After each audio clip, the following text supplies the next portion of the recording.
வீழ்வதில் அவமானம் ஏதுமில்லை.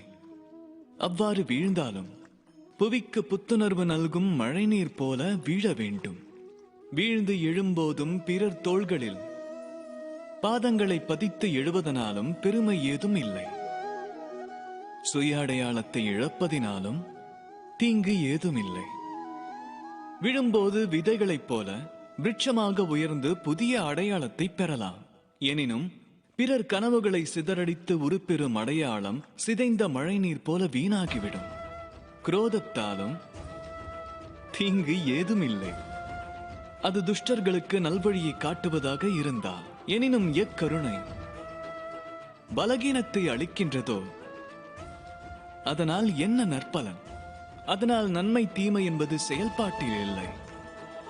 சந்தர்ப்பம் சார்ந்து, இடம் சார்ந்து, நிகழும் தன்மையை சார்ந்தே நன்மை தீமை நிர்ணயிக்கப்படுகிறது.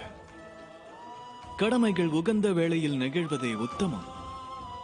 இல்லையெனில் நிறுத்திய அந்த செயலே தம் அகத்தையே சிதைக்கும் பாதகமும் ஆகிவிடலாம். ராதா ராதா.